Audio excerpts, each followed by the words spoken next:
Yeah. Yeah. This is my favorite chapter so far. Okay. Okay. Surprising because there's lots of Kyle content. Yeah. You know what? I think I said it earlier. The last time I said that this was like my favorite chapter so far, it was also Kyle content. Maybe I just secretly like Kyle. Interesting. Yeah. No, I do not like Kyle.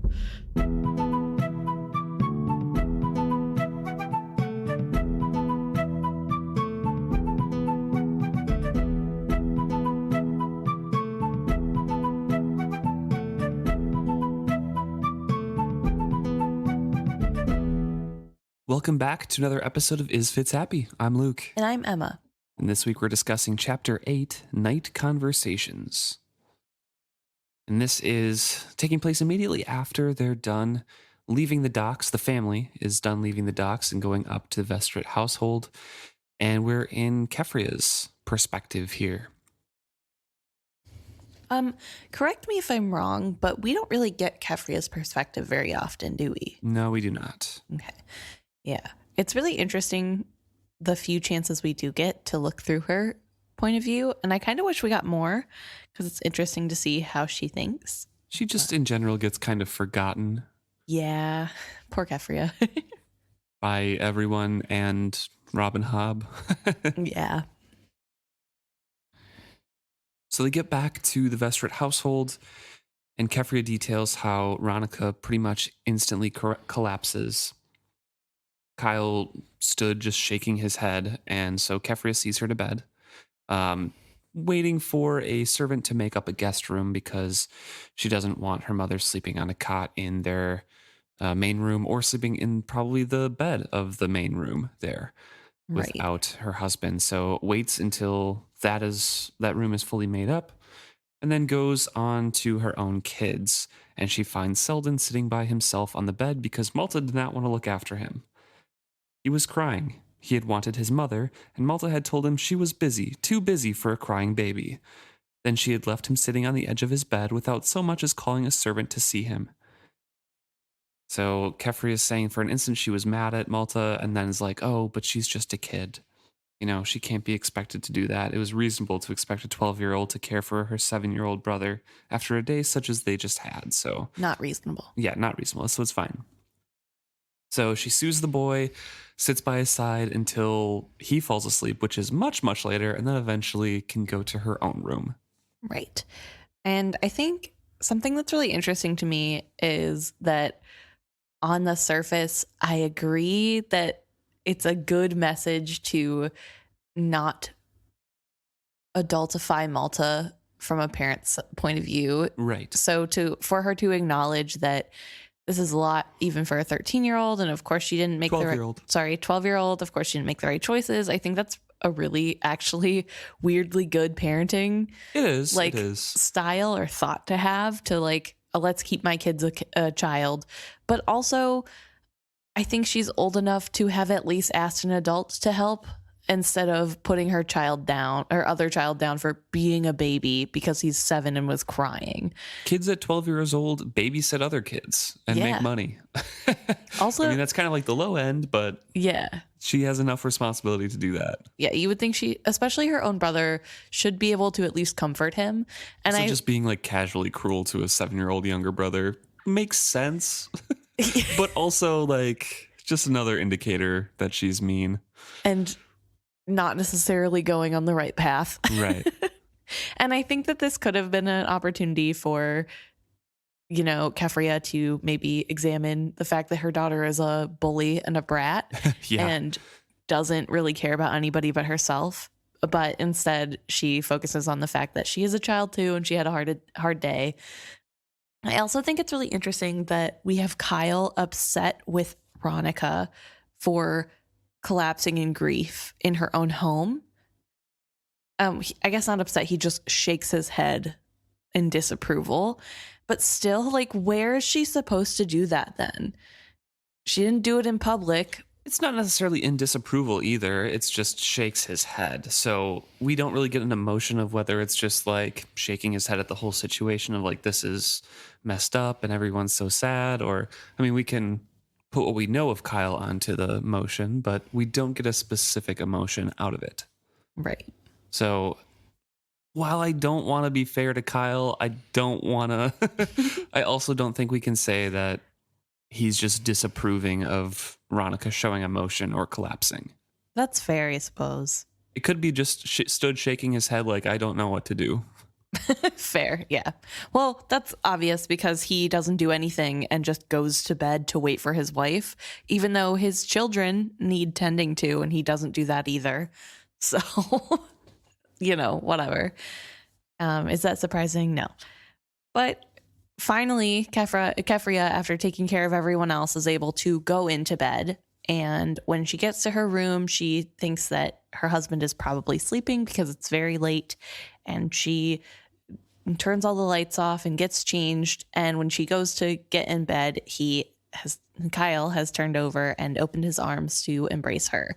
And she is touched by the fact that he has waited up for her. Also want to make mention that the word Anma does appear again. Keffria is like, I wonder if my father's Anma is still here. She kind of gets freaked out and it's like, no. When in the ship, it's fine, whatever. So just a common word in Bingtown, I guess. Yeah. Anyways, just wanted to good point. Yeah, so Kyle has waited up for Keffria and they get into bed and snuggle a bit. Yeah, I think it's really interesting the phrasing that she uses, that he opened his arms to welcome her in. He had not slept without her, but had waited for her here. Despite how long the day had been, despite how weary and sorrowful she was, that gladdened her. And I think that's a really interesting take, that he's literally doing the bare minimum, I have to say, because I don't like him. And again, he left her father died, but she still has to take care of everybody else. And she's touched that he waited for her. And I think that's really sad. And I think that gives us a little peek into maybe why Keffria is with Kyle and what the draw of Kyle is. That Kyle makes her feel seen and important in his own way. Not necessarily as important as a man, but important in her role as a woman. Well, Keffria fully embraces her role as a woman and what that should be as well. So it kind of fits in with Kyle. Right. But I do think it's good to point out that there are glimpses of what she sees in Kyle and why she would have gone towards Kyle. Oh, yeah, definitely. As they snuggle, she thinks about her mom and what her mom has lost, because she is enjoying the company of her husband and they do what adults do and then cuddle after. And she is then left to think, what if my husband had died? I wouldn't be able to have release from my grief. I wouldn't be able to step away because there wouldn't be anyone to comfort me. And so it makes her sad to think about the things that her mother is probably going through. Yeah. She starts to cry and Kyle pretty much says, don't do that. There's been so much grief. Let it just be us two, drop everything away. And Keffria has to reply, I was just thinking, this is what my mother lost. And Kyle has to respond, yeah, I was kind of thinking that too, because what if I don't come home one time? What if that happens? And Keffria, of course, don't even speak that idea. I still don't know. And then she changes subjects a little bit, says, I don't know if it was right taking the ship from Althea. So there's some sympathy and some empathy coming from Kyle in those conversations there. And he obviously is a man who thinks deeply about his family and specifically how he should see it run, but thinks deeply of, the people in his family and how to care for them. Interesting take. I was viewing this from Kyle as another way of him putting himself as the main character, so to speak. The only way he's relating to this is thinking about how it would affect him, which I suppose is kind of how we all do it.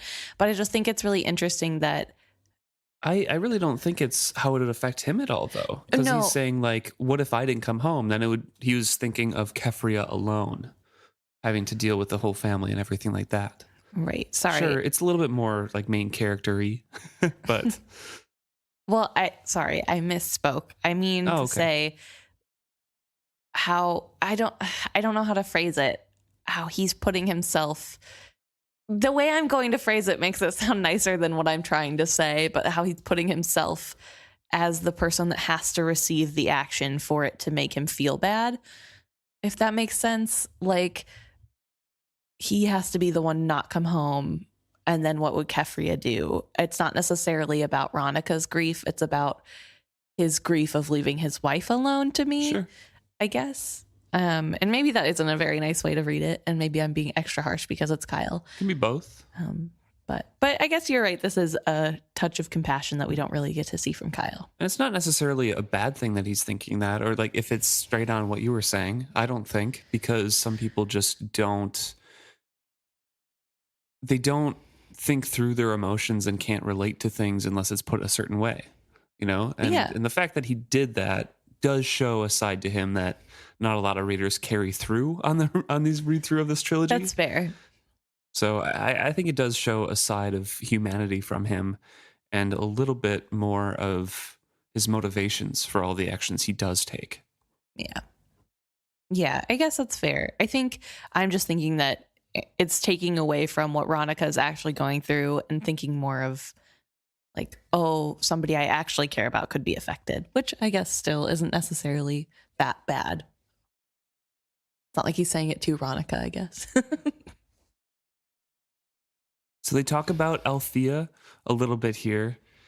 Obviously, Kyle is angered at the whole subject, but they talk about her actions during the funeral. Keffria's first all saying, you know, I know we talked about it, we all agreed to it, but the look on her face when I put my hand on the peg, and then the way she just stormed off. I never would have believed Althea would do that, just leave the funeral that way. I thought she loved him more than that. Kyle considered. I hadn't expected it either. I thought she loved the ship more than that, if not her father. I expected a real battle with her, and was just as glad when she gave in easily. I was sure the whole funeral ceremony would be one bitter scene after another with her. At least she spared us that. Though I confess I'm uneasy as to where she is right now, and kind of goes off in the whole, a girl should not be alone in Bingtown, it's unseemly. And then follows up with, you know I can't let her get away with that.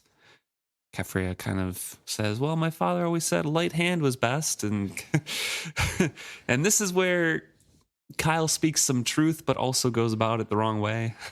And he says, forgive me, my love, but I think he said it to excuse himself from taking a father's stand with her. She's spoiled. She's been indulged for as long as I've known her, and it shows. She constantly assumes she's going to get her own way. It's made her selfish and thoughtless of others. But it's not too late for her. Finding out that was more of a shock to me than you can imagine. And he speaks that of the incident where he lost his anger, yelled at her, and she obeyed him. Except noticeably is making it a lot less bad, a lot less harsh than what actually happened. I was angry and barked out the words to get her out of my sight before I could really lose my temper with her. And she obeyed me. Which is really interesting because what does that mean if really losing your temper isn't hitting her across the face? You know what I mean? Like, well, he's telling this story to Keffria and does not mention hitting her. No, I know. That's what I'm saying. But so it doesn't make sense for him to think of that if the story he's telling her is, you know, we were exchanging angry words and I said, get out of my sight before I really get angry. And then Keffria's like, oh, if he gets really angry, maybe he would hit her. And not that he already has, because she doesn't know. Right. No, but I think that's interesting. But I'm saying, do you think he is thinking that he would have done worse than just hit her if she hadn't left? No, or is he trying to make it sound better? I think he's embellishing his own story because he's leaving out the hitting part. Okay. And leaving that to imagination for like the next escalation. Interesting. Yeah. I don't know. I think it is really awful to read his retelling of his wife of what goes on or what was going on. And I also think it's really sad, this whole conversation, really, because it kind of shows the disconnect between Althea and Keffria. Keffria can't imagine Althea's love toward this ship. She doesn't understand it. She doesn't know where her sister is coming from. And she didn't understand why maybe her sister would be so upset at her taking the ship from underneath her that maybe she would not want to be around them after that because everyone was against her, and that they kind of blindsided her literally as their father was dying. Right. Who she also didn't know was on his deathbed. And like, there's no hint of empathy of, I knew it would surprise her, but I didn't think it'd be that big of a surprise. Or like, understanding that like maybe she felt ganged up on and had to leave. It's just, I thought she loved my dad more than that, instead of recognizing the actual situation Althea was in. And also it shows how little she knows about the relationship between Althea and Kyle, because Kyle has been such an antagonist to Althea for before we've been seeing them in this book. Like, it is clear that Althea and Kyle don't get along. And I don't think that first discussion in his cabin is the only time he's ever said mean things to her. It's the first time he's hit her, sure. But clearly they've said things to each other that aren't nice. And the fact that Keffria doesn't understand that aspect of the relationship, I think, is what's confusing her as to why Althea would react the way that she did. I think that's, I mean, I don't really want to look for faults in that, but I feel like it's my job as an analyst of this to do that. So I feel like that's a lot on Keffria, also on Althea, and a bit on Kyle. Kyle's obviously a bad person. He's going to lie and say like, I'm a stand-up captain. I got to do what's best and keep control, whatever. But Keffria and Althea's relationship, like you said, hasn't been close for a long time. Right. And Althea, yes, it's on her as well. She should take a little bit more care of her relationships with her family and, the things that are going on in the house and on shore in general. And Keffria, yes, is very busy with raising 2 kids, but they've also have other servants and things. And I'm sure she has free time and can reach out to Althea or talk to her a little bit more. I just feel like the relationship there between those 2 sisters really, really isolates Keffria. And I think it's a little bit willfully because she views Althea as so weird and it has unusual ways and she views her mother like she works too much and she should be more like a stately housewife. Right. No, I think it's really interesting.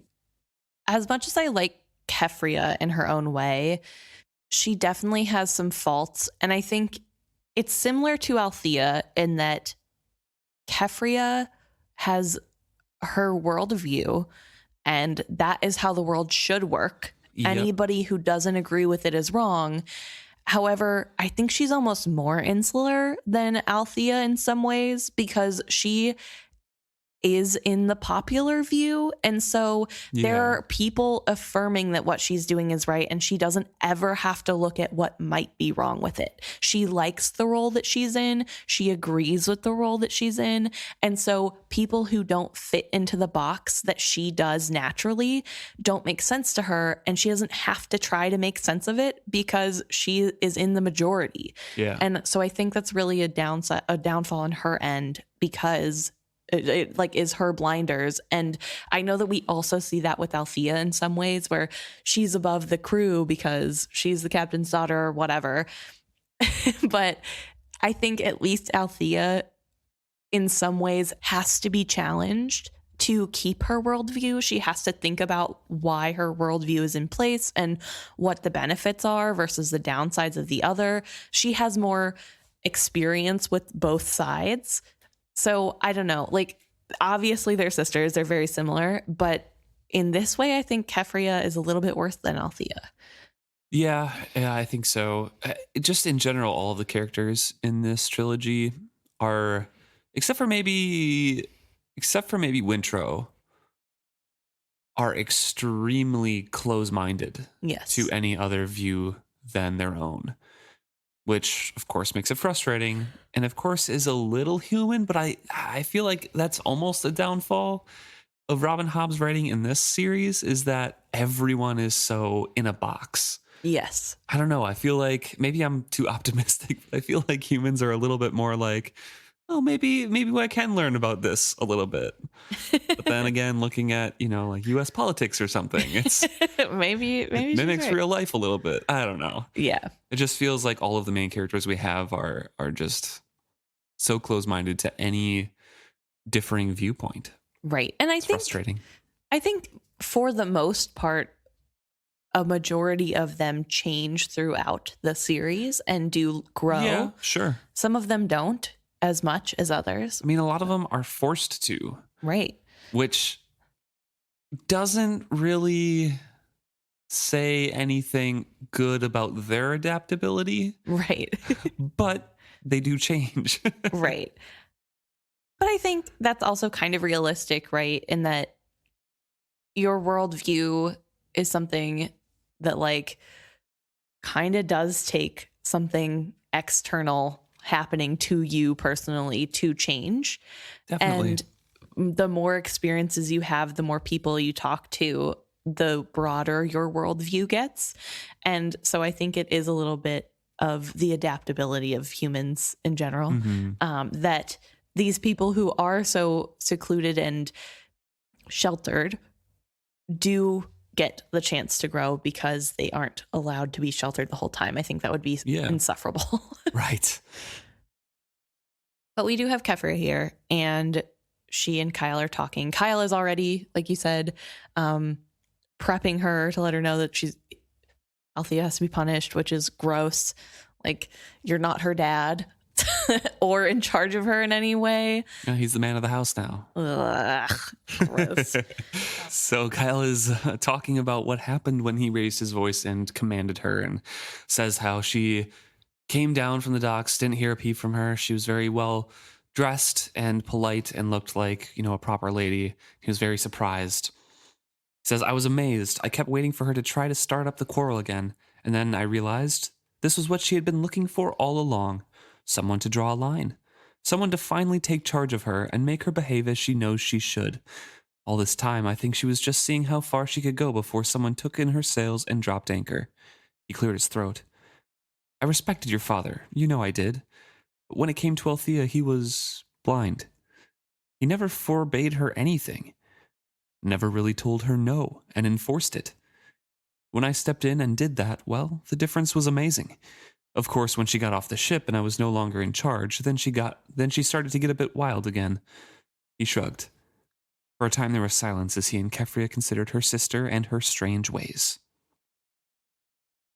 So yeah, very gross. Says that, this is what she was looking for all along, someone to verbally abuse and physically abuse her, so she stays in line. And he was amazed at the difference. So right. Also, you go, Kyle. Yuck. Also, is like making jabs at her the whole time. Whenever he says that she dressed like a lady, he says, or as close as she knows how, which should be hints to Keffria that they don't get along in something bigger than what he's making it seem. But also goes back to what I was saying when in Althea's mind, she's like, this guy isn't even worth my time of day to talk to. I'm just going to ignore him. And here Kyle is taking that as a win and like, see, this is exactly what she needs. But as soon as I couldn't be fully in charge of her, she got a little wild again. And it's like, no, dude, she just didn't want to talk to you. Like, maybe examine your things that you have done to her. Also, her dad died. Yes. that's a little wild, running off. Anyways. Yeah. No, it's just like, I don't know. Obviously, I can't talk to Kyle and be like, dude, you need to not do that. Like, I don't know, like be a better person. Clearly, I'm not capable of doing that because he isn't real. He wouldn't listen anyways. No, I'm a woman. So what do I know? But it is so frustrating to hear him say this. And not once do we get any sign of distress from Keffria. She's just kind of like, oh, that makes sense.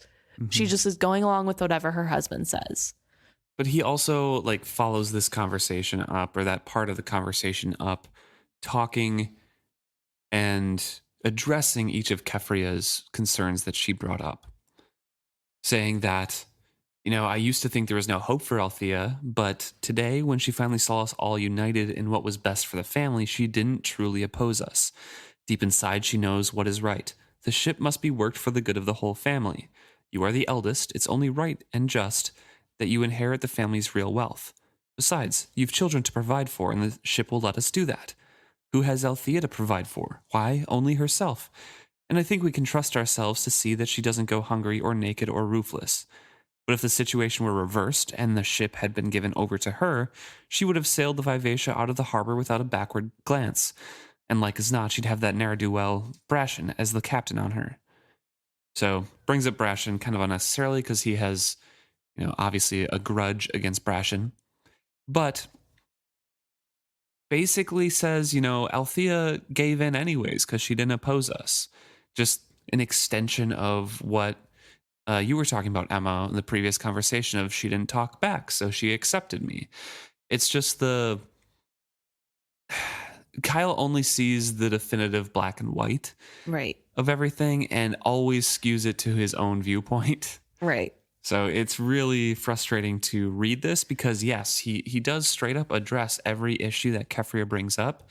And Keffria later kind of says that, like, oh, yeah, his ability to think through things so clearly and logically is what drew me to him in the first place. He's so safe and he knows everything and can think through all these thoughts.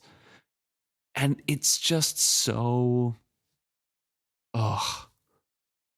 frustrating to read it from Keffria's point of view because we know who Kyle is and what actually happened and what Althea was thinking through those emotions. But seeing it from Keffria's point of view, yeah, her sister's viewpoint or her ways are unusual. They're weird. And she was very upset. But then Keffria can easily dismiss that into, oh, it was just grief and surprise. And she didn't truly oppose us because Kyle's saying, yeah. She didn't say like, no, you can't do that. This is mine. So Keffria can easily kind of brush it aside and be like, Kyle's kind of right here.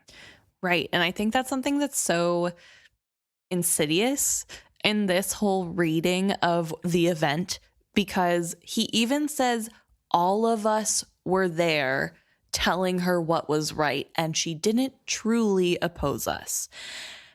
You mean everyone around her told her that she had to do this thing and it was her versus 5 other people? Sorry, 3 people and a dying man? Gee, I wonder why she didn't oppose you harder. I wonder what could possibly be the reason for her just silently going along with what was happening as her father was dying when everyone on board who could do something was vehemently against her. Like, there's just no thought into that nobody wants to think about that aspect, Keffria or Kyle. They're just like, oh yeah, maybe she did want this. This is what she really needed all along. But I also hate that Kyle is turning this into, Althea doesn't care about you or our children. She would never do anything to help us. There would be no reason for her to. And I think that's because if he were in her shoes, that's what he would do. If he didn't have a family, he would sail off into the sunset with that ship and never turn around and help anyone else. He says, we know we'll provide for Althea and get your mother out of her financial tangle as well. Could you say for certain that Althea would care for your mother, let alone us and our children? Yes. Literally, what gives you the idea that she wouldn't? She brings presents for their kids every time she comes back. She picks them out. Are they what the kids want? No. Probably not. But that's still a step of trying to be civil. She hates their dad and still gets some expensive gifts every time she goes on travels. I think that's a pretty good sign that she cares enough about her family that she would probably do what was best to help them. She would Although self-admittedly, she does not care about anything that happens on shore. True, but I don't think that means that she would not give them money. I think she would continue as things have been, just without her dad. Yeah, and I think that's giving the benefit of the doubt here. I think that is, even though he's misguided, and yes, I agree with you that he would just kind of leave if he was in Althea's shoes and got the ship. But I think that's what they're seeing in Althea, is that she would be like her father, but her father seemed to have his pulse on Bingtown, like the pulse of Bingtown. He seemed to, even though with his own holdings fully entrusted to Veronica, didn't really help out much, seemed to care what was going on in the town and seemed to care from the anecdotes that we get about, different laws, people moving in, things happening. And I feel like Althea doesn't have that tie. So from their perspective, seeing that like she would be her father, but without the ties to land, she'd be gone even longer. Right. Maybe she wouldn't even help with the holdings at all. So I can see it. It's exacerbated to a point that's not logical, but I can see the start of it, I guess, the start of the thought.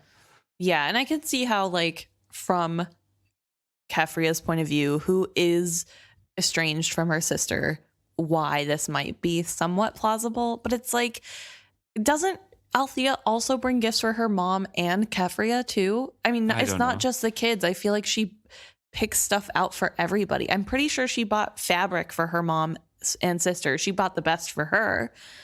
I just feel like there's so many little glimpses we get that Althea, although she doesn't understand her family, still loves them. And the fact that they don't see it that way because it's not the way that they would do things is really sad to me.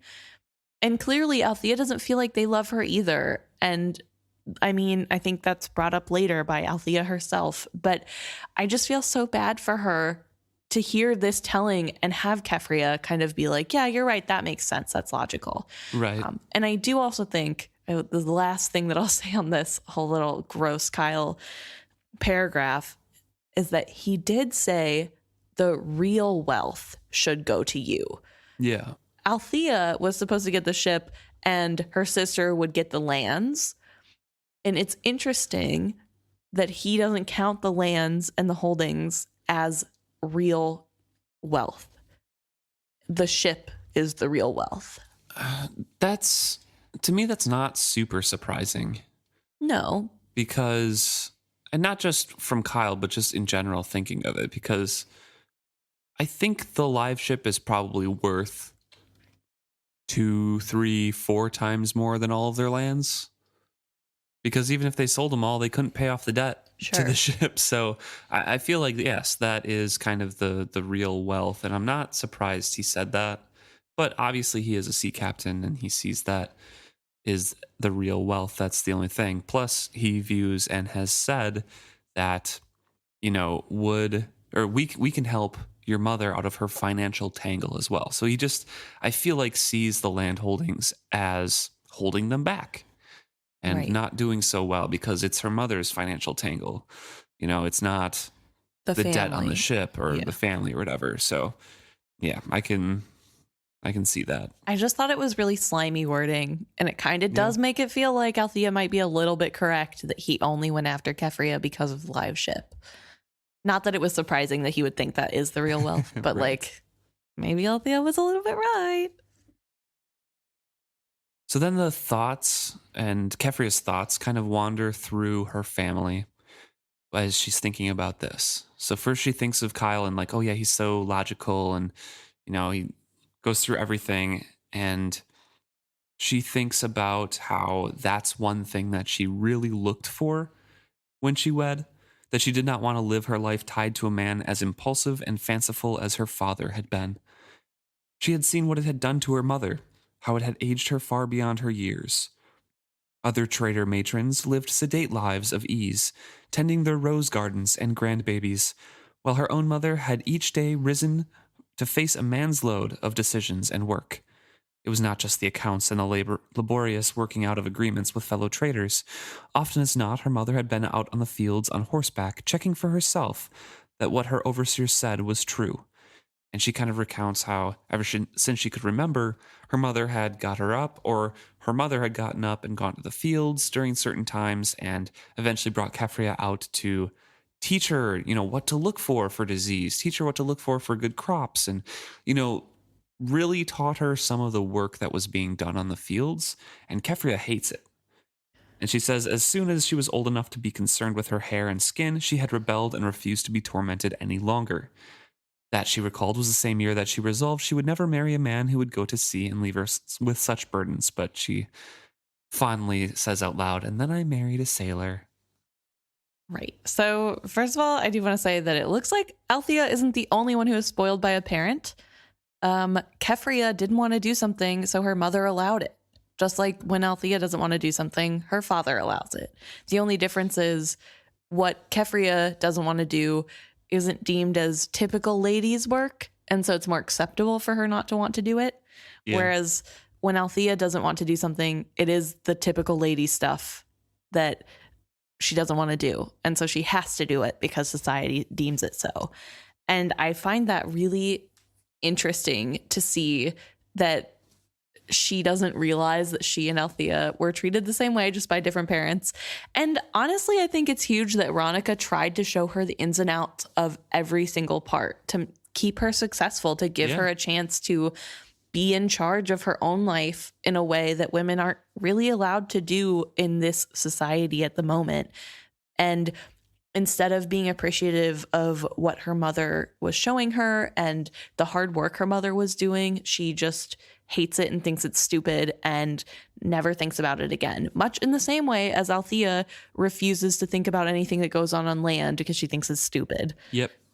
But I also think that we see here a little bit of her not really being the one to make her own decisions all the time, or necessarily need to be the one thinking things through. She kind of just follows what others are saying or doing. Like the majority of people are, majority of women in trader households are lounging about and getting to enjoy life. And so that's what she wants to do. I mean, same. I don't want to work. I mean, yeah, fair. Honestly, mood.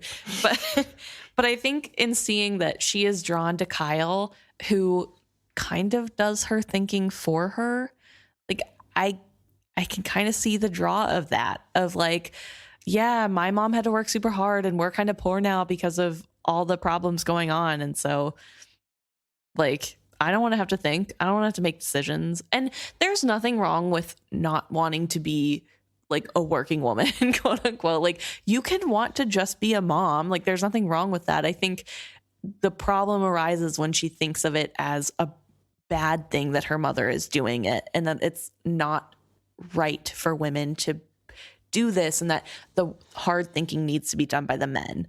Like maybe you don't like doing it, but your mom does. And I don't think it's fair to like, I don't know. It's just hard. Kyle kind of is falling asleep and perks up at and then I went and married a sailor. And Keffria leads that question into, I just wish you weren't gone so often. And now that Papa's dead, you're the man of the house. And then they talk about winter a little bit because Kyle says, I know, and I've thought of that. I've worried about that. Why else do you think I must insist I take Wintrow on the ship with me? It's time he stepped forward as a man of this family and took on his share of the responsibilities. And Keffria kind of chimes in like, hey, his priesthood, this is something that she really wants for Wintrow. And Kyle completely shuts it down like, no, that was your idea. You gave him the priesthood. It wasn't mine. He has to help. That's for rich families that can offer a son and not care that they lost that labor. We can't afford that. We need him back. Sa provided us a son, so we'll use him. Right. And she was really proud of him because, not all boys are accepted. Wintrow was seeming to excel, and she has letters commending him on his good work and things like that still saved in her trunk. And she is very quiet throughout this whole thing. There's kind of small little sentences, but we promised him, and all these little things. And Kyle's just kind of steamrolling through everything. And obviously this upsets Kyle, and he stands up to go. Right. I also think it's really interesting. We get kind of why she's upset. It was very hard for her to disagree with her husband, but in this one area, he had always before let her have her way. She could scarcely grasp that he might change his mind now. And I think it's really interesting that this was the one thing he was giving her. Like this was her thing that she got to do, even though he didn't agree with it, which kind of makes me think that Kyle makes all of her decisions for her, and that, I mean, isn't that pretty obvious? Yeah, but like, girlfriend, like you can do anything on your own. You do not need his permission, but all right. And the fact that he would maybe say no to this thing that he has been allowing all this time, which also gross, is so heartbreaking to her. She's like, I can't believe he would betray my trust like this, or not betray her trust, but like, I can't believe he would go back on his word. And it's like, girl, that's who Kyle is. Have you been around him for more than a day? Like, dude just does whatever fits him all the time. But also, again, he explains it very logically, thought out in little things. And so she ultimately accepts it. Like he even says, like, you know, if it was a few years later that your father had died, then it would have been fine. He could have stayed there. But your father died and Selden's too young to sail. So we need him. We're in dire straits financially. And Althea's just kind of out of the question again. Right. Like it's just shunted to the side because that conversation is done and now it's about the sons. We need Wintrow. He's coming back from the priesthood or the monkhood or whatever. It's done. That's it. Yeah. And I also find it really interesting that in his dismissal of her worry and her want to do this, he says, that was your deal, not mine. Yeah, you promised him, not I. As though her promises mean nothing. Like, of course you can break your promise. I'm not the one who said it. And I don't know. I just thought that was a little tiny like thing that really stood out to me of like, he truly does not respect this woman as an adult. That is really sad. Like, yeah, okay, you made a promise. So I don't know. I hate that Keffria likes this man when like he is nothing but red flags, literally nothing but red flags. So he stands up and pulls a shirt over his head, and she asks, "Where are you going?" She knew her comment had displeased him, but he had never quitted her bed to sleep elsewhere before. Also, that's a weird phrase. Do you have quitted as well in your Yes, I book? do. Shouldn't it be quit? I don't know. I don't know. Whatever. He had never quitted her bed to sleep elsewhere before. He knew her so well. As if sensing her worry, he reached down to smooth her hair back from her face. "I'll be back. I'm just going to go, check on Althea's room, blah, blah, blah, blah." But that's just, like he knew her so well. And immediately Keffria's like soothed again. Like, oh, it's okay. He's not sleeping somewhere else. I didn't anger him that much. Also, anger him with what? Your opinion? Right. Like, you shouldn't be so scared of telling your partner your opinion over something that isn't even that controversial that he would be so angry that he would silently leave the room and sleep somewhere else. Like, red flag. That's another, like, dude is having the biggest red flag in the world, waving it around. She's like, "Oh, I love the color red." Like, girlfriend, please. No, like your partner should respect your point of view and you can disagree, but you shouldn't be like, "Oh no, maybe because I said something in disagreement of their opinion, they won't like me for a little bit." Like, that is so bad.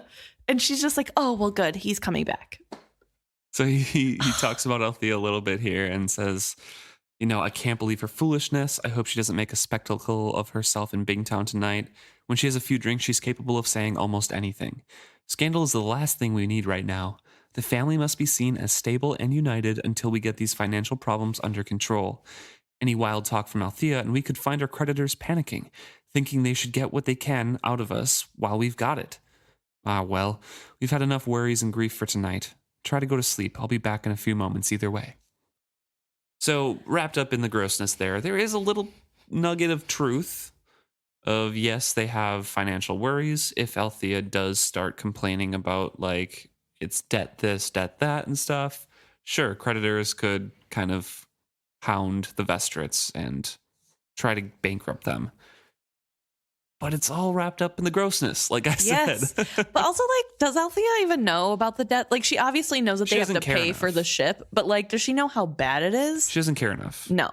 So, like, that's not what she'd be talking about. But I also think it's interesting. The whole reason that they had to take the ship is to be united. At least that was what Ronica was saying earlier, that, like, they want a united front. They don't want it to look like the sisters have split. But now that Keffria is in charge of everything, or, like, will be inheriting the rest of it later, all of a sudden can't make it look like the family split on this. It'll harm the creditors. Which is it? Why does it matter? She doesn't have control of the ship. If she doesn't matter because she's a woman, then it shouldn't matter if she talks about anything, about being upset but then that the family Keffria got won't it. look united. They want everything to be like appearance-wise to look united. Well, then maybe they should have asked her opinion and actually discussed it. That would be actually united. Yes. They want to look united. Sure. Difference yes, there. There is a difference, but like also I do want to ask real quick, actually. When she has a few drinks, she's capable of saying almost anything. Do you think he's worried about her spreading quote unquote rumors about him and his composure on the ship? I didn't think of composures. I thought he was just worried that she would repeat what she had said before of the only reason he married her sister was so that he could get his grimy little hands on her live ship, and he's done it. I think the whole thing, like the whole conversation there, I think that he was a little bit worried about that, and that's why he's so controlling right now. In losing his composure, do you mean when he hit her? Hitting her, yelling at her, everything that they said, the whole thing there. I don't know if he would care if people knew. Like, what would people do if they knew that he hit her? You know what I mean? Not that it's good or that people would necessarily approve of it, but would anybody really say anything about a man who is part of the family hitting a family member? Like, I don't know how bad things are in town and like what is acceptable here, I guess. It's a little burr in their reputation. Well, then maybe he shouldn't have done it. Maybe just don't lay your hands on people. I don't know. Pretty easy. But yeah, I guess whatever. Maybe he should be worried. He gets up and walks away. And we switch to Brashen. So the last we saw Brashen and Althea, she was very drunk and he was outside saying like, hey, let me escort you home. In this chapter, she is finally saying, yeah, sure, that's fine. And he kind of remarks like, wow, she does not look great right now. She is definitely very drunk. The dress she had on, you know, the dress was obviously a dress of quality, marked her as a woman of quality at some point.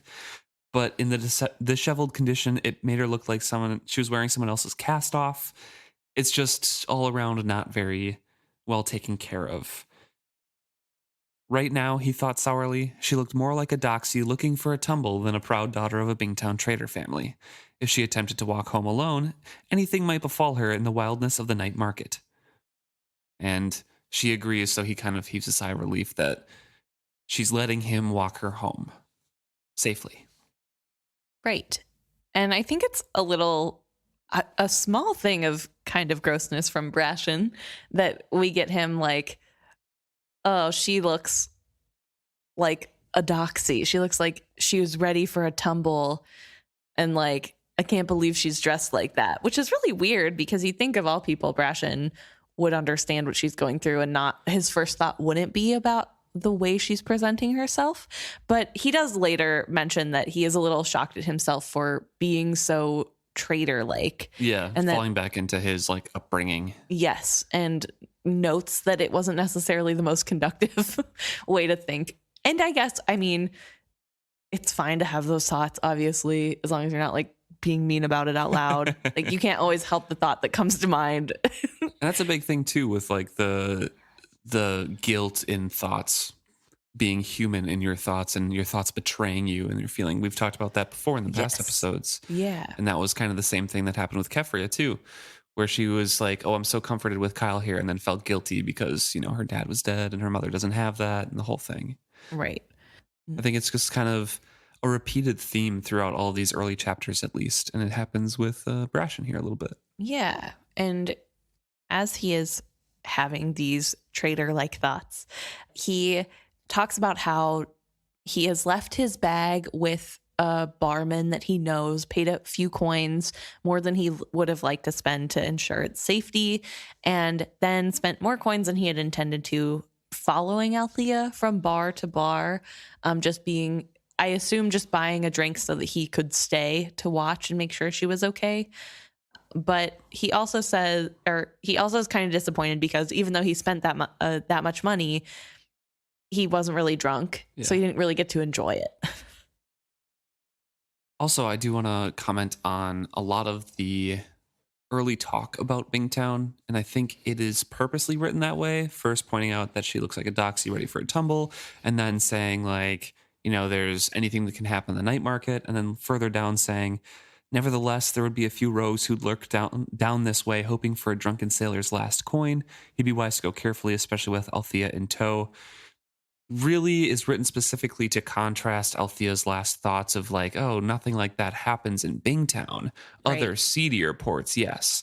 I think it's really meant, if you read them all in a row, I know we've had a week in between episodes here, but if you read them back to back, it really contrasts with her thought and her naivety about what the world is actually like.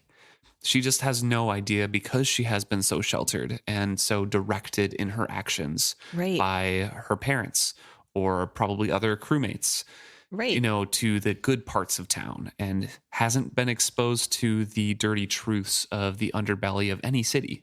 Right. And on top of that, I'm sure she doesn't really drink in Bingtown very often. Right. I mean, I don't think her mother would allow her to go out with the crew. And I don't really think the crew would want to be hanging out with her in their free time at home. So I think it's really interesting that this is a situation where she is a little bit more naive in ways that she doesn't even understand. And we, like you said, we do get to see from Brashen's point of view how wrong she is. Yeah. He is very worried about people stealing from him, which we already knew because the last time we had Brashen's point of view, he talked about when he got his money, he stored it in 3 different places. So if a pickpocket came by, they want to get all of his wages. So clearly it is normal, but Althea doesn't seem to think so. And we get the classic trope, the classic cliche of a drunk woman being like, yep, I'm drunk. These are uncomfortable, and ripping off her shoes.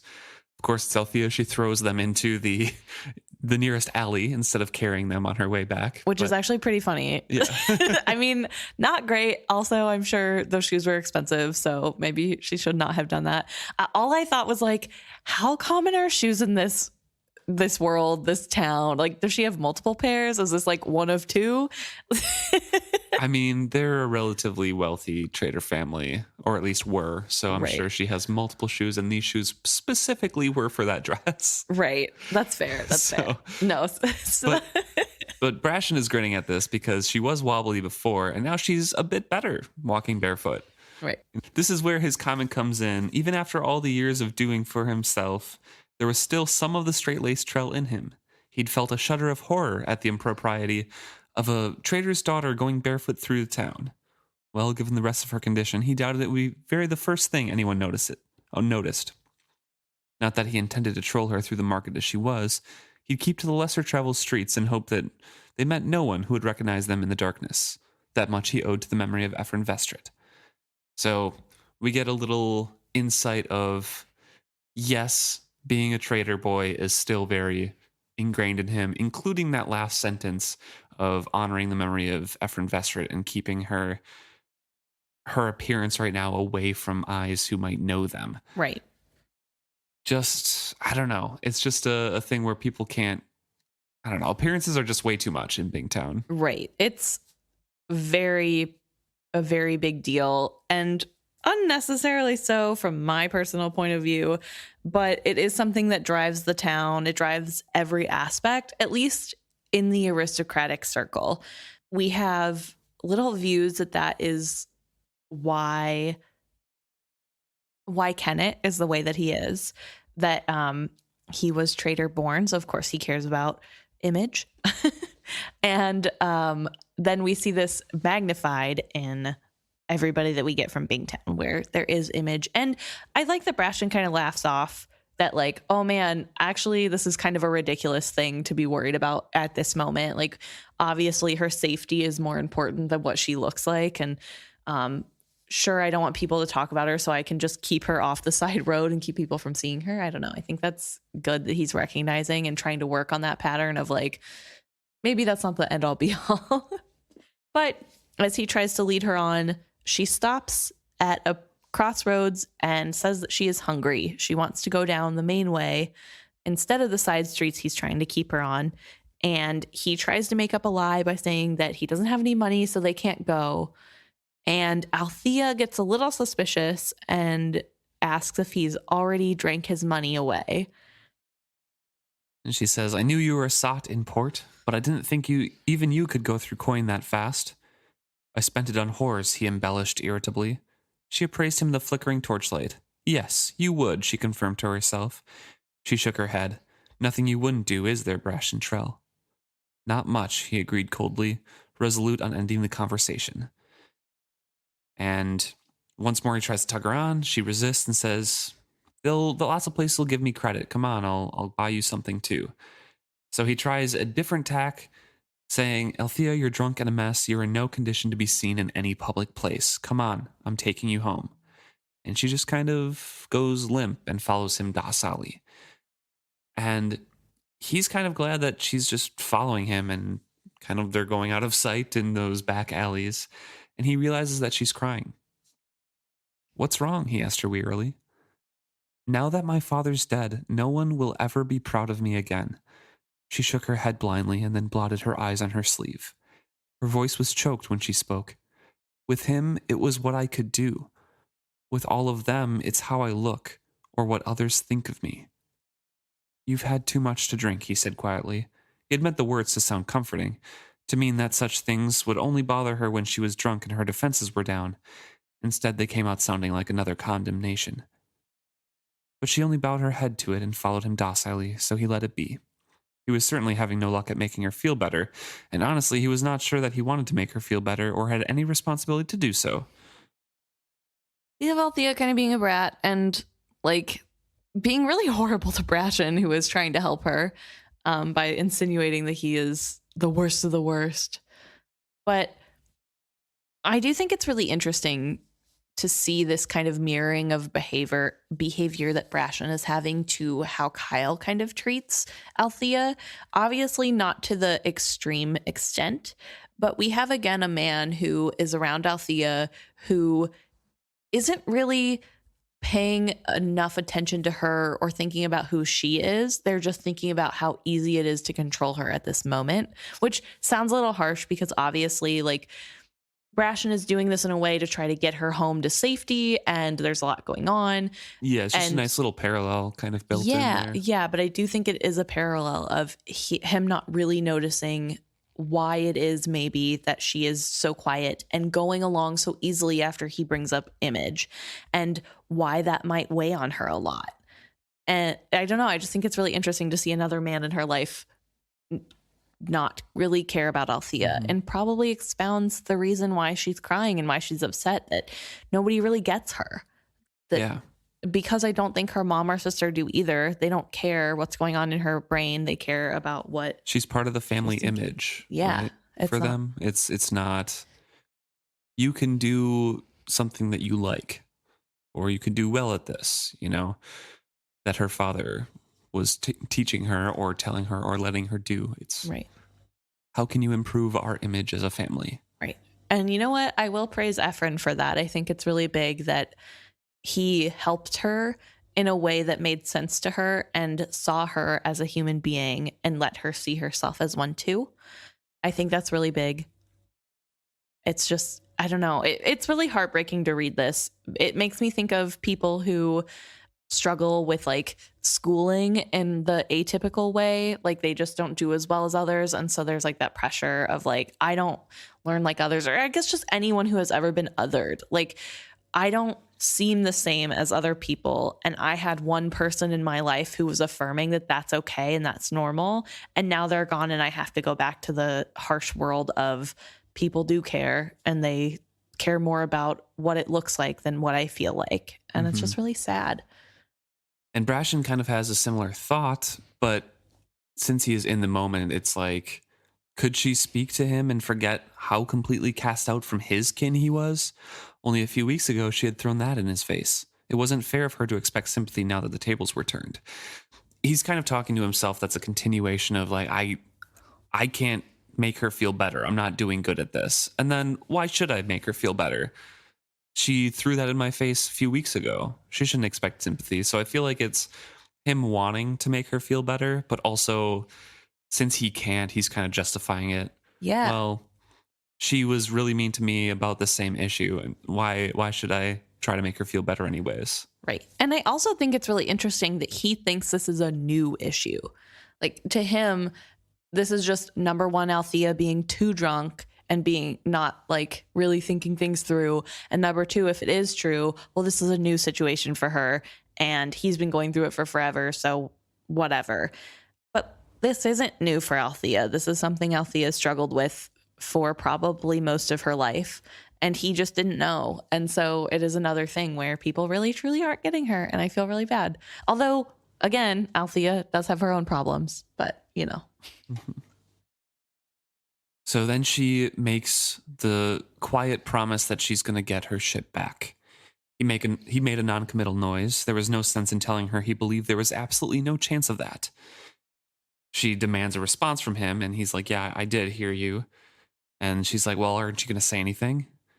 And he says, when you get your ship back, I expect to be first mate again. Done, she replied grandiosely. If I knew it were that easy, I'd have demanded to be captain. No, I'm going to be captain. But you can be the mate. Vivacia likes you.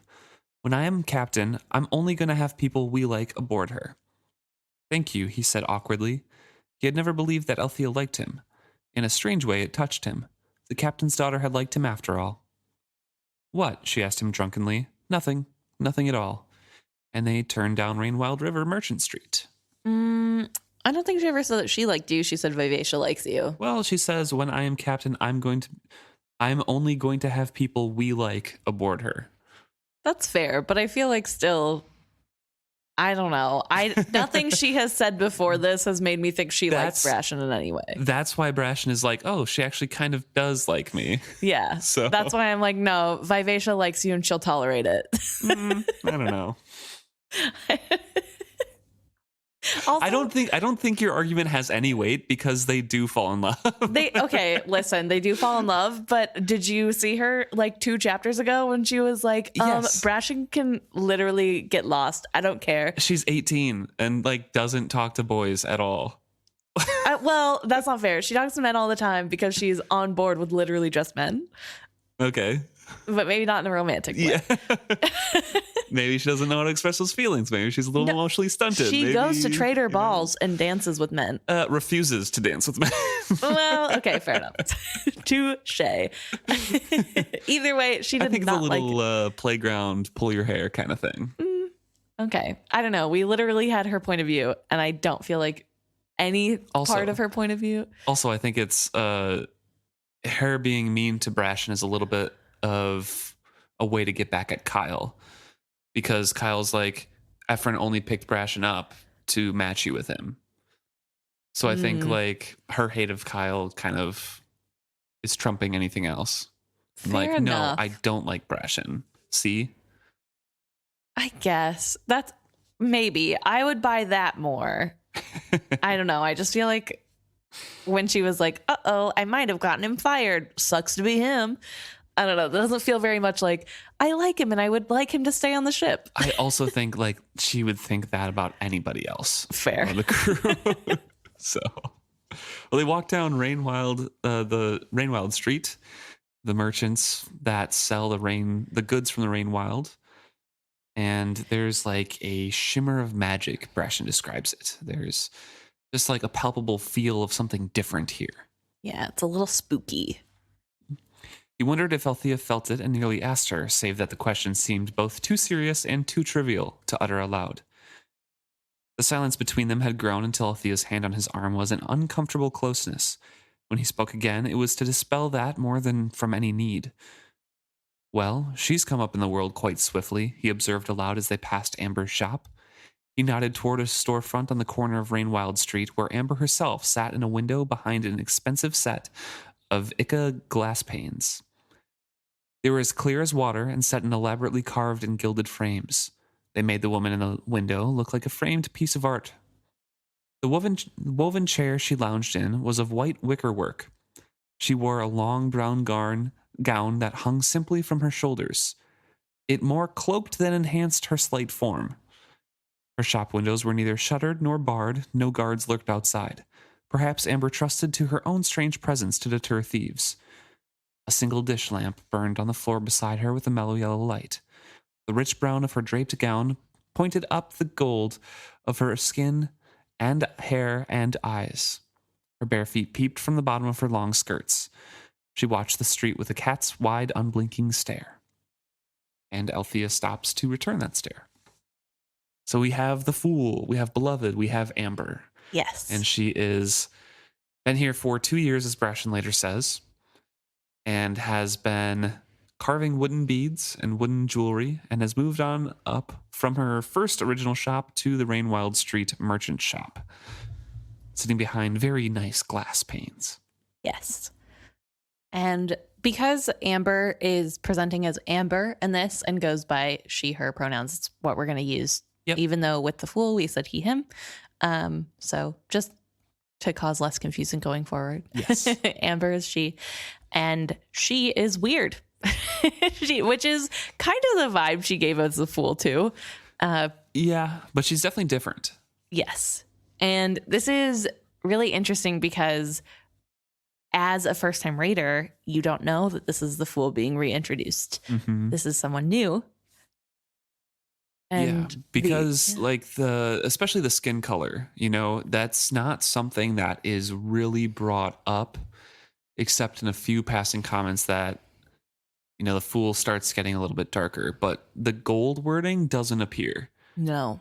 So the only thing that I rereading this latched onto is what I kind of enhanced in my reading of the passage was the gown more cloaked than enhanced her slight form. So I thought just covering up her form a little bit more, cloaks it more, it kind of hides who she is. And thought it was, this description was very interesting. Yeah. As a first introduction. Definitely makes her more mysterious, more secretive about herself. Especially the next scene as well. So Althea asks what she's selling, and Brashen replies with wood, basically. Yeah, wood beads is what she started out selling. Well, actually, I got my things mixed up here. So Althea asks out loud, what is she selling? And Brashen winces, certain that the woman behind the glass had heard her words. But Amber's expression doesn't change. And then she opens them wide and looks and says, she looks as if she's all carved of wood, gold and maple. The woman behind the glass could hear her words, for Brashen saw a small smile begin to form on her sculpted lips. But when Althea added plaintively, she reminds me of my ship, lovely Vivacia, with all the colors of life over the silk grain of wizardwood, Amber's face abruptly changed to an expression of extreme distaste. Not quite sure of why that patrician disdain was so alarmed him, Brashen nonetheless seized Althea by the elbow and firmly hurried her past the window. So before we get into the further conversation about Amber, why do you think she smiled and why do you think she was disdainful? I think the wood comment made her smile just because it's kind of a nice descriptor. Especially for Amber. Yeah, and also I think she would find the humor in she's a woodworker and looks like wood. Yeah, especially since Althea doesn't know what she sells. Well, she does know what she's... Not during that comment. No. That's specifically, what is she selling? She wonders aloud, and Brashen doesn't answer anything. And then she closes her eyes, opens them, and says, she looks like wood. So that's right. before that Althea even knows. So I think that's a little bit of a 2-for-1 there. Yes. Where Amber is really like, ha ha ha. Yes, you guessed it almost. But yeah, I think the reason why she looks so distasteful about the second mention is I think Amber knows what wizardwood is. Yeah, that's what my thought was too. I was just wondering if you had any other reasons. No, I definitely feel like Amber has touched wizardwood before now, and she absolutely knows what's going on. Yep, and that's why she's so disdainful of everything. How could these people worship corpses? Right, but I don't know if Amber realizes they don't know. Yeah, I'm not sure. Because I don't think even the trader families who own the ships know, right? Yeah, it's a very closely guarded secret. They know it's special wood and that it's a very small supply, but I don't think they understand why or where it comes from. Maybe some of the heads of the family know, but probably not a lot. Well, either way, she is not pleased with that description, even though it is a compliment from Althea. I think Althea was being very nice to say it reminds her of her own live ship. Yes. But once again, Althea asks, what does she sell there, as Brashen pulls her away. And, she asks, she's not one of the Bingtown traders who have Rainwild River trade.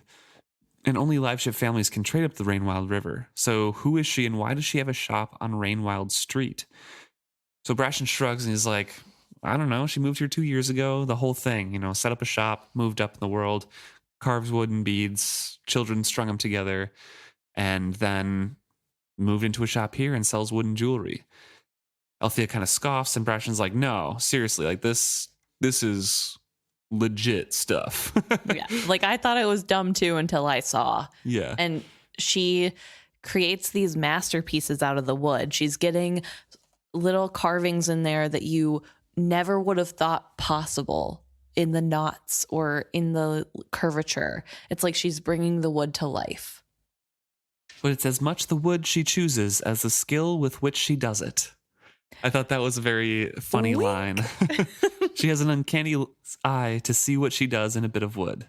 So, does she work wizard wood then? Althea asked boldly. Faugh, Brashen exclaimed in disgust. She might be new, but she knows our ways well enough to know that would not be tolerated. No, she only uses ordinary wood. Cherry and oak and I don't know, all different colors and grains. There's a lot more that work wizard wood in Bingtown than would like to own up to it, Althea observed darkly. She scratched at her belly. It's a dirty little trade, but if you want a carved bit and have the coin, you can get it. Her suddenly ominous tone made Brashen uneasy. He tried to lighten the conversation. Well, isn't that what all the world says of Bingtown? That if a man can imagine a thing, he can find it for sale here? She smiled crookedly at him. And you've heard the rejoinder to that, haven't you? That no man can truly imagine being happy, and that's why happiness isn't for sale here. There's a bleak mood as they continue on. But that is a little reference, again, to the Wizardwood charm, similar to Ada's, that Althea has. Yes, Althea has a Wizardwood belly button ring that prevents pregnancy. And as we know as rereaders, she got this with her, or Keffria maybe got it for her. I think Keffria, yeah. Because of what happened on the ship with the mate who was discharged. Yes. And obviously she is like talking from her own experience. So of course she's like kind of getting bleak, and Brashen has no idea about this. Brashen doesn't even know she has a Wizardwood charm. But it is really interesting that in this one instance, we do see a reversal of the roles of Brashen being a little bit more naive than Althea is. Right, yeah. That Brashen's like, no one would work with Wizardwood. And Althea's like, well, not no one. So the bleakness follows them into the night a bit. They're getting more into the residential sections of Bingtown. And in that silence, Brashen kind of finds his grief a little bit more. His grief for his fallen captain found space to grow in him. More than once, he blinked away the sting of tears. And so Brashen is kind of thinking back on the history. Captain Vestrit is gone, and with him, his second chance at life. He wished he would have taken more of his advice. He wished, the whole regret thing. That he's missing out on times in his life that he should have, paid attention more to. And taken advantage of the things that he was offering while he was still around to offer it. And then he also notes that Althea is on his arm, and she's going to have to make her way too now. That she'd have to make her own way too. Either that or accept the fate her family had parceled out to her. He suspected they'd find a younger son of a trader family willing to wed her despite her risque reputation. Maybe even his own little brother. He didn't think Serwyn would be much match for Althea's willfulness, but the Trull fortunes would mingle well with those of the Vestrits. He wondered how Althea's adventurousness would stand up to Serwyn's hidebound traditionalism. He smiled grimly to himself and wondered who he'd pitied more. Just a little funny thing, because Serwyn's after Malta a bit. Yes. Funny, gross, Yeah. But also I think it's interesting that even in thinking of Althea going her own way, Brashen isn't picturing her doing more than getting married. I don't agree with that look on the words, because he says that either she go her own way or accept what her family parcels out for her, and then says they would find. Right. So either go her own way or accept that they would find a young trader to marry. Okay. Because I personally think that Brashen sees her like, Althea could definitely go her way, because that's what he did. Like he left. Obviously, he was kind of excommunicated from his family, but he went his own way and got it figured out. So I think it's more so he was elaborating on what he thought of the second part. Okay. Fair enough. But yeah, so he thinks potentially his younger brother could take her on as a wife, and that would be funny to him for multiple reasons. They make it to the Vestrit house. It's at night, so it's a little unfamiliar to Brashen, because he's used to being there on official ship's business during the day. It seems to take a little bit longer to get up there. And he says an almost eerie peace descends over him. Today had seen an end to so many things. Once more, he was cut loose and drifting with only himself to rely on. So the rest of this part with Brashen is a lot of those, this is the last time this happens. This is the last time I'll see this. So it's really weird. It's kind of fatalistic almost in a way. Right. And I think that's how he views it. This part of his life is dead, with Ephraim Vestrit, his lease on his second life. So now he starts his third chapter. Right. And they approach the Vestrit mansion. Yeah, and there's no reason for him to ever do this again, because Ephraim is gone, and why would he need to come here? He doesn't get along with Kyle, so it's not like he'll be coming back. After a moment, he noticed that Althea had not let go of his arm, but all of a sudden she kind of collects herself, stands up straight, and heaves a great sigh. "Thank you for seeing me home," she said, her voice as level and formal as if he had escorted her home in a carriage after a trader festival. "You're welcome," he said quietly, as if the words had awakened, in the rough sailor, the genteel boy his mother had once schooled. He bowed deeply to her. He very nearly lifted her hand to his lips, but the sight of his own battered shoes and the tattering edges of his rough cotton trousers recalled to him who he was now. "You'll be all right?" he half asked and half told her. "I suppose," she said vaguely, and she sets her hand to the door to open it up, and it is jerked open roughly by Kyle, who is irate, and basically just, in a low-pitched voice, says, "What goes on here?" Althea initially recoiled in shock from him, but recovered quickly and just levels up the confrontation and says, "None of your business." He catches her by the upper arm and spun her about because she's trying to walk past him. And basically, she's yelling, "Get off me, get your hands off me." And Kyle's ignoring that, giving her a shake that snapped her smaller body about like the weight on the end of a lash. "This family is my business," he growled. "This family's reputation and good name is my business, just as it should be yours. Look at yourself. Barefoot, looking and smelling like a drunken slut, and here's a rogue sniffing after you like he'd go after some cheap whore. Is that why you brought him here, to your own family home? How could you, on the night of your father's death, how could you shame us all like this?" She's baring her teeth and clawing at him, screaming, "I've done nothing." The drink all too plain in her voice. "I've done nothing to be ashamed of. You're the one who should be ashamed. You thief. You've stolen my ship from me. You've stolen my ship." Brashen is just standing in horror, kind of going through his head that, this is the last thing that he wants to be mixed up in, but even worse if he just did nothing. So, he says, "Captain, Kyle, let her go. She did nothing except to get a bit drunk. Given what she's been through today, I think that's to be expected. Let her go, man. You're hurting her." Kyle throws Althea aside and advances on Brashen. So I want to take it back a little bit. The way Kyle is acting, without needing to be said, is horrible, but it is very bad. But I also feel like Keffria told Kyle what happened to Althea on the ship that time when she needed the birth control belly ring. Yeah. And he's kind of throwing that in her face right now, which is super horrible considering we know that it was not necessarily a consensual encounter, and also not really something that Althea is happy about. It's not something that she likes to remember.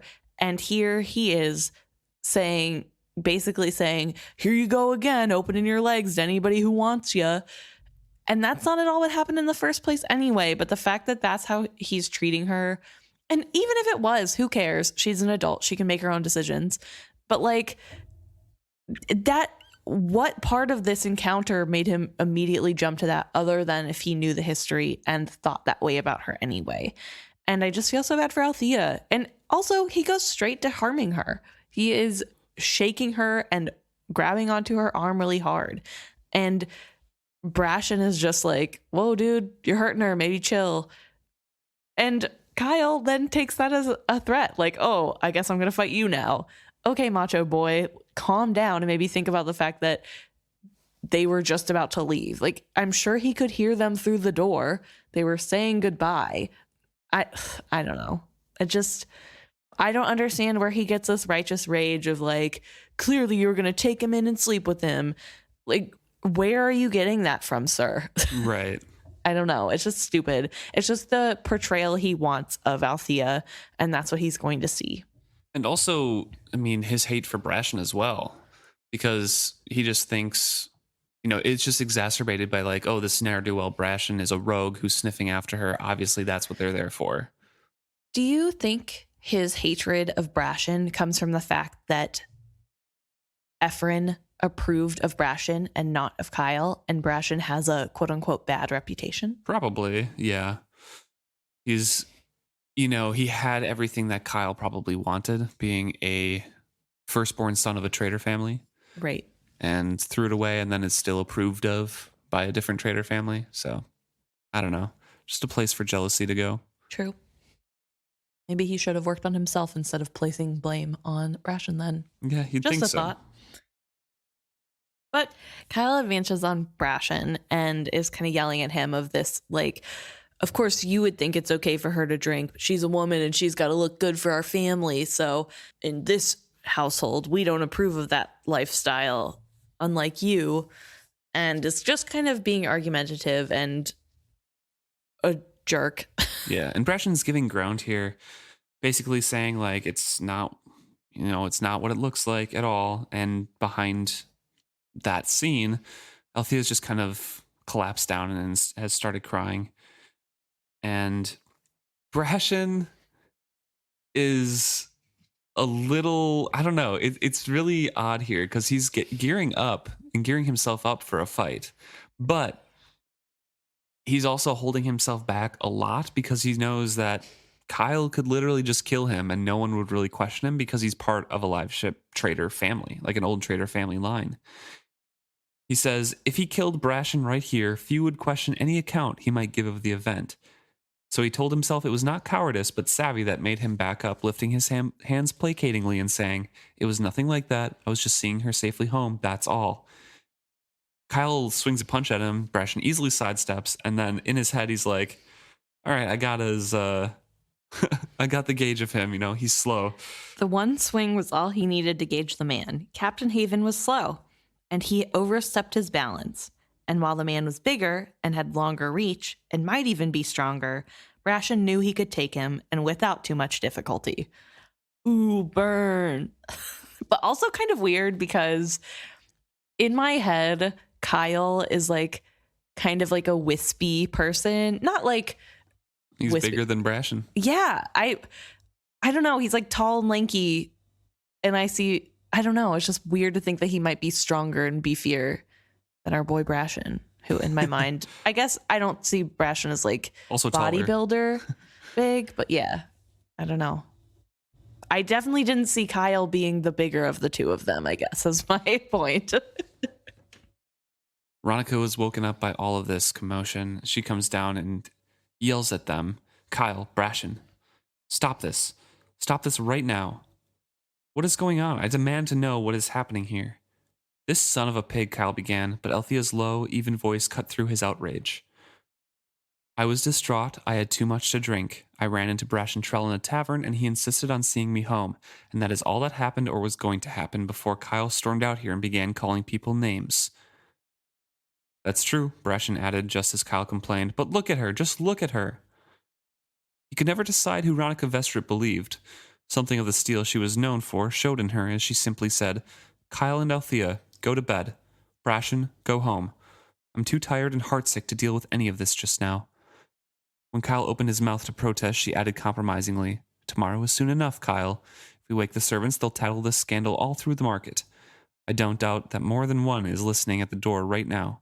So let's put an end to this now, keep family business inside the walls. That was what Ephraim always said. She turned to face Brashen. Good night, young man. She dismissed him, and he was only too happy to flee. He runs off without so much as a goodbye, and when he heard the heavy door shut firmly, he felt it had closed a chapter on his life. And he strides away thinking, there's no bunk waiting for me on Vivacia. I don't want to spend the money to have a room at an inn or anything. So I'll head down towards the harbor by habit and then make my way towards the Paragon. He would put him up for the day and be glad of the company. Afternoon would be soon enough to recover his sea bag and begin to look for work and lodgings, because dawn is starting to break. Right. I think the fact that Brashen mentions that he's not sure who Ronica believes is very telling. I don't know who she ultimately believes. I don't know if we touch on this at all through her point of view. I don't think so. But it's kind of safe to say that she doesn't necessarily believe Althea. She's seen a different side to Kyle today, true, but that's one day and it's in the midst of grief. It can be explained away. She's had a lifetime of Althea doing things that she didn't agree with and didn't like, and making a quote unquote fool of herself. So it's really hard. Maybe she doesn't believe Althea, but I think it's really big that Althea did stand up before Kyle could spew nonsense and said straight up what happened, and then said, that's all. And Kyle started calling names, which is putting him in his place for like making a big deal out of nothing. Right. As best she is able, I guess. But Brashen is gone. He's able to escape this horribleness that he does not want to be a part of anyway, and that he was kind of dragged into. And he's trying to see the good in that, even though he is feeling pretty sorry for himself. And then we go to Malkin's point of view. So I guess not Malkin, just the Tangle in general. It's not necessarily... More from Shriver's point of view. Yeah. But Malkin halts, and the rest of the Tangle is very glad of the rest, because apparently they've been swimming and pushing themselves quite hard to find this new area wherever Malkin is leading them. And Shriver is watching Malkin with something like fondness as he sampled the brine of this plenty. A few of the other serpents are rumbling at his attitude because he seems kind of out of it. He seems like he's challenging something. And Caesarea is saying there's no challenger here. He faints with bubbles. Basically, he's flaring his gills and looking at a challenger, but there's no one challenging him, so he's kind of, I don't know, it's kind of a little cuckoo. Yeah, it's a little crazy. And Shriver's like, no, he's fighting memories. He's fighting to capture them. He's told me that. Like a wise fisher, he must gape and lunge into the mist, trusting that when his jaws close, there will be substance in his grasp. Silt, most likely, Caesarea said softly. And there's a little, rejoinder to that Shriver has. But obviously, Shriver is very much confident in Malkin's ability to lead. And she notes that the others were beginning to question Malkin's leadership. Of course, she does not. Right. And we know that the trouble that Malkin is having is due to the age of the serpents. Yes. That it has been so long since they were born that all of this knowledge and history that should have been used a long time ago to help them become dragons has been in disuse.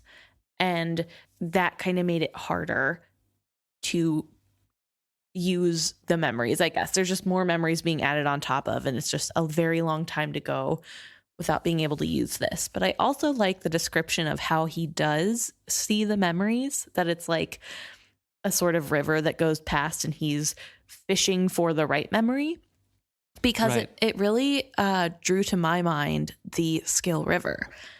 And I wonder if it is something, if it is tied together, the Skill River that Fitz imagines, where he kind of comes apart and he is one with everything. If maybe that's what Malkin has access to in some way. I don't know. I mean, I think I equated a little bit with Althea getting lost in the memories of Vivacia, even. Sure. Because she's in kind of that half-dazed and a little weird state. Sure. Not always fully there.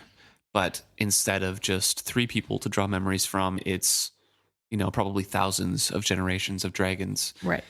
To find the correct place to go. And everything has changed. The whole world has changed with the cataclysm. So very confusing. And he's always kind of going to be a little bit odd because of it. Right. Shriver remarks that it was true of late that his thoughts seemed even more unfocused than usual, and true also that he trumpeted strangely in his dreams during the brief rests he allowed them, and that he spoke to himself more often than he did to his followers.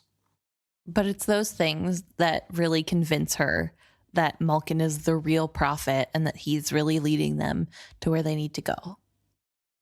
Mm-hmm. And even right now, he's kind of in a knot with himself, kind of off by his own, and everyone else is looking at him like, "Oh, why you got to do that right here, bud?" And she's Right. like, "Oh no, he's trying to find a memory right now," and she's kind of enwrapped with that picture in front of her, that scene, and she watches him hungrily. If the rest of the tangle had not been so intently watching him, she might have even dared to join him, to wrap his length with her own and try to share the memories he was seeking. Instead, she's discreetly drawing in more brine over her jaws, tasting the new saltiness of this area of the ocean, and also kind of tasting some of the memories and the toxins that Malkin is putting off almost. And for an instant she dreamed, and in the dream the lack was the plenty, and she soared freely within it. Before she could control herself, she threw back her head and trumpeted triumphantly. "The way is clear," she called, and then came to awareness of her own cry. The others were watching her now with the same tension with which they regarded Malkin. So she kind of clears her throat in confusion, sleeks back everything that makes her look like, oh, I wasn't doing anything weird, out of probably a little bit of embarrassment. Right. But Malkin instantly darts for her and flares his gills and toxins with extreme aggression, kind of welling toxins that both stunned and intoxicated her.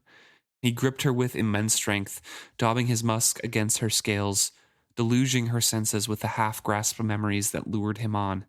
Then he freed her abruptly, and whipped his body clear of hers. Slowly, limply, she settled to the bottom, gulping to breathe.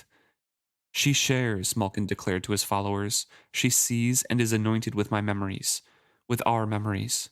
Come, Shriver, arise and follow me. The time of the gathering is nigh. Follow me to rebirth." So again, as we readers, more hints that these serpents become dragons because the lack becomes the plenty. So they are flying up above everything else. Yes. I think it's also interesting to see someone who isn't one of the chosen quote unquote serpents seeing a memory. I don't know how typical this is or even why Shriver is able to do this. Obviously, they don't know how typical this is. This is kind of all new, but potentially it is something that hasn't happened for a very long time. Maybe originally they all had the memories too, just to a lesser extent. Possibly. There always seems to be a certain chosen few that lead, though, that have the memories. Yeah. Like specifically have the memories to lead them back. Yeah, definitely. But it was really interesting that she also was able to see the memory. Right, yeah. And that's the end of the chapter. Yeah, we get a very good insight into Keffria's mindset, and through that, more of Kyle's motivations and his viewpoint, which, humanizes him, but also makes us know that he's more disgusting. Right. I don't know. He's a bad person. That's not a surprise. Just more of his grossness, but in a way that's a little bit more discreet than before. Right. With Althea, he's able to be his authentic, horrible self. But around his wife, he tries to at least put on the airs that he is in control of his temper. Right, yeah. So thank you guys so much for listening. If you guys have any thoughts on this or anything you'd like to add, any questions you have, please send them to our email address at isfitshappy@gmail.com or message us on any of our social medias at isfitshappy. We're on Instagram, Reddit, Facebook, Twitter, whatever you're fancy, we're probably there. We look forward to hearing what you guys have to say next week.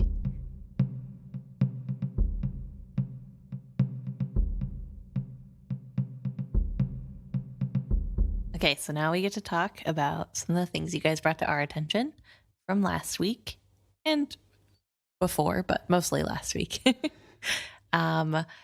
This week, our discussion is probably going to be mostly centered around the magic that works with the live ships, what goes on, and how we all think that works. Yeah, and specifically like, bonding people or the need to bond and things like that. Yeah, we got a lot of really interesting insights from a couple different people kind of explaining their viewpoint, and they're all a little bit different.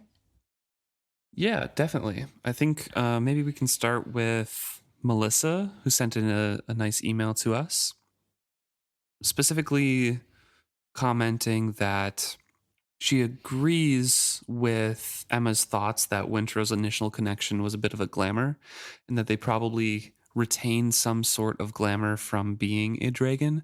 And that's why crews feel attachment to their live ship as well. Right. Because it just sort of extends through everything, that enough skill and silver and memories remain in the wood that when they quicken, it is enough to draw people to them. Melissa says, I see the live ship sort of like a parallel to a dragon-elderling relationship, except the humans are the ones shaping the dragons rather than the other way around. So in that way, it makes some sense that a family, like the Vestrits, become the makers. They've made the live ship in their image with their souls, memories, and blood entrenched in the ship's whole embodiment. So just like a dragon needing to be present and participating in shaping their elderling, a family or family member must be present to shape their ship's sense of self. And the glamour would obviously be more potent on the blood relatives because together they have become part of the whole. And kind of relates that to our next conversation that we had in that previous episode, saying that Melissa thinks that we're right, that Kenneth would never fully be able to own or control or be a part of Vivacia because Vivacia is already directed by the Vestrit blood family. It was kind of relating to that conversation we had with what if there were a bunch of different people with mixed bloods? Right, yeah. So I think that kind of mirrors what we were thinking, but it's a very interesting thought of relating it to an elderling dragon relationship, but reversed. Yeah, I do really like that imagery of the creating something in your image, the way that the dragons do with the people that take care of them and worship them, that there is a lot of that going on. It would also explain why there is so much confusion when there is a lot of blood spilled on a deck and how that can harm a live ship, that there's just too many cooks in the kitchen, so to speak, that is affecting every aspect. It's just like other dragons wouldn't mess with one dragon, wouldn't mess with another dragon's claim, that once a dragon has laid claim on something, usually they stay away. And so that's might be part of why, it could ruin the being that you're shaping. And I think that's a really interesting way to look at it. Definitely. And with a slightly different, but kind of similar take, not necessarily leaning into the connection of shaping another being or being a presence in your life, but Amir has messaged us on Instagram talking about Wintrow and Vivacia being linked together specifically because Wintrow is skilled. And Amir makes some mentions about blood relations and how blood always seems to call out to blood, like Fitz skill dreaming with Nettle and Dutiful, even though he's not there, or, Chade and Shine, things like that. So Wintrow being alone and kind of reaching out to his blood relatives right in front of him makes sense in that sort of relationship way as well. Right. And that when he reached out to his blood relatives, it was Vivacia who answered. Yeah, definitely. With the 3 blood relatives who are there. Yes. So he didn't feel so alone. And Amir specifically says that he's a big believer in the skill and wit being fully both encompassed in Dragon magic. Skill being the channel and the wit being the power itself behind Dragon magic. So it goes to show that in this theory here that Vivacia would have both, or at least a relative of both the wit and the skill. And with Wintrow having the skill, that leaves something to connect with. Yeah, definitely. And that there's something for him to grasp onto, whether that is the blood of his family members or the Vivacia himself. We will never know, I suppose. Right, yeah. But it is really a really good callback to the fact that, at least with the skill magic, that there is a calling that happens between blood, that the blood is kind of strong enough to pull one towards the other. And kind of explains why maybe there would be a feeling of connection there, I guess, that clearly in this world, blood relation is very important. Which also nicely leads into an explanation that Ellen has on Facebook, where she talks a little bit about her viewpoints on the difference between at least the wit and whatever the ship magic is. Yeah. And that the wit magic is your choice to bond. Yeah, like you can connect with other beings, but you ultimately choose to bond with someone, whereas the ship magic seems like they have to bond. They have to have some sort of partner or person there guiding them or on deck with them. Yes, and Ellen kind of talks about some theories as to why that might be, and they say that it could be because they're a hollow shell of something that was supposed to use their material to fill themselves with the life and the memory that they possess. And now they're stuck in a foreign form, not consumed and put to real life, bonded but always kept separate. It really doesn't sound like a nice state to be in for them, and would explain their need for a living being to partner with and to anchor them, to fill them with some sort of purpose. Which I think is a really interesting thought. Yeah, definitely. It feels like it's kind of mirrors a thought that I hadn't really put into words, but the cocoons and these dead dragons have, submerged or, latent memories of being dragons. They were their own individual people, masters of things and able to fly and everything like that. Being trapped in a wooden ship at the beck and call of somebody who is directing them around really probably lends them to want their freedom a bit more. And having a bonding partner who, as Ellen goes into later, is there to support you and, recognize you and see you for who you are and support your needs, probably feels like some sort of freedom. Like, hey, you can tell me what's over here that I can't go there, right. Like have a relationship with instead of you're just trapped on the water. Yeah. And, eventually you get the memories of the being that you're helping. So you will also get to kind of see all the things they're doing on land. Yeah. And then Ellen also continues about the benefits from the point of view of the human. Yeah. Specifically saying that it could be a glamour, but not necessarily agreeing with us on that or agreeing with Melissa's view on that, and saying that Ellen would not be surprised if it would just be enough that the feeling that someone truly sees you, wants to know and support you, and give you access to all those memories and new wondrous things to experience, to draw you in and make you want to bond or have that bond. Ellen says it's similar to how Keffria and Alice and other women get all infatuated with men that choose them, even when they're actually selfish oafs that don't treat them right in the long run. So it's relating back to what we talked about this episode with Keffria choosing Kyle, because, I mean, like you mentioned, she wanted to be recognized and viewed as important in her own right. Right. Yeah. In the way that she deems important. And that is kind of the relationship between the ship and the captain, or the family members, I suppose, is that they are giving some sort of validation and helping each other. So I thought that was really interesting how they all kind of tied into each other, but are all separate ideas.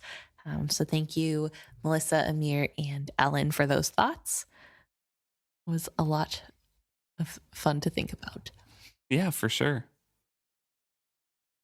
We do have one other email from Jess here, and it's comparing Ephraim and chivalry together. Yes. So Jess is basically just commenting on the fact it's really interesting to see how different people read different characters and the comparisons you can draw.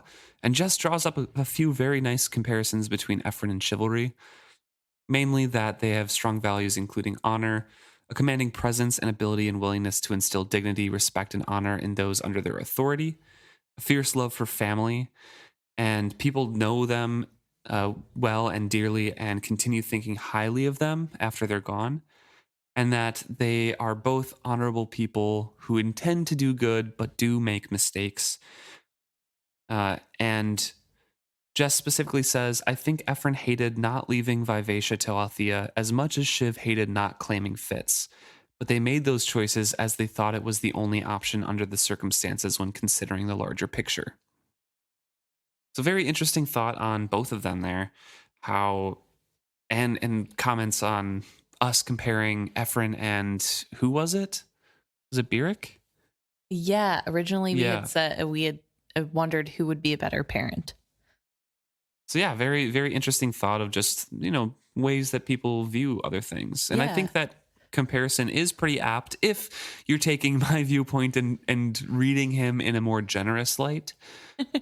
But if you're thinking from Emma's point of view of like, there are unreliable narrators here, we don't know anything specifically that Ephraim has done, only what people have claimed him to think of, then that conversation isn't really good unless you think the same thing of chivalry. Yeah, I definitely do. And I think I made that a little bit clear near the end of the series. I started disliking chivalry more and more just because I felt like he was making such bad decisions. But so maybe there's a good comparison. You know what? I think it's always a good comparison. And just, I mean, even if you were to take anybody in the series and try to compare them to each other, it's really interesting from this series versus the last series, like who fits in where and kind of which cast is taking over the role, so to speak, although we know they're all different people. It's fun to see which part they match up with and how we feel about people. I think especially in this book, I've been really trying to think hard about, since we know how unreliable all the narrators are, just like what makes these people good people. And I don't know. So I think that's been really fun. And it is really cool to see other people's viewpoints on who they're comparing to. There's one last thing I do want to bring up. We have another email from Vika here, and they are, because this episode has been a lot of bashing on Kyle, I do want to bring up one point that they had in their wonderful email, specifically about Kyle's disdain for the Vivacia.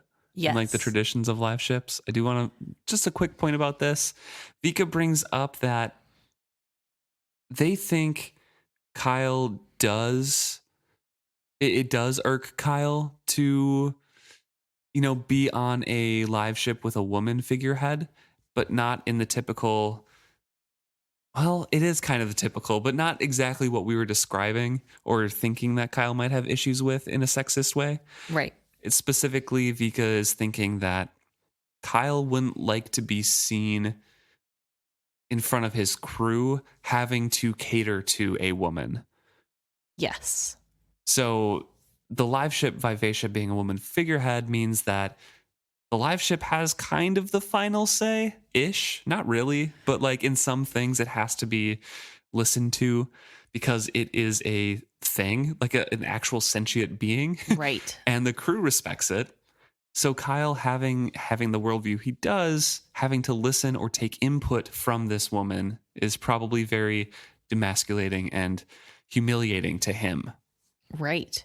And Vika also talks about how his lack of knowledge on the live ship itself probably adds to this feeling, that to him being seen as ignorant is bad.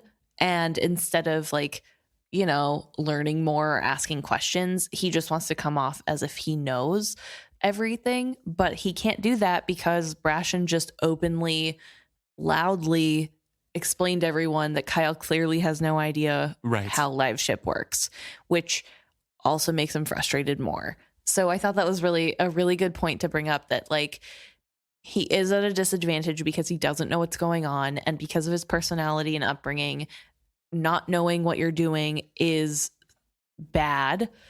So you have to pretend like you do. And then on top of that, he doesn't know how to work with a woman. Right. So just rough all around. So thank you, Vika, for that point of view. And thank you, everyone who wrote in. It is always fun to see your guys' point of view and what you guys agree with, what you don't agree with, and your own takes on some of the topics that we bring up. Yeah, thanks. Hope to hear from you next week.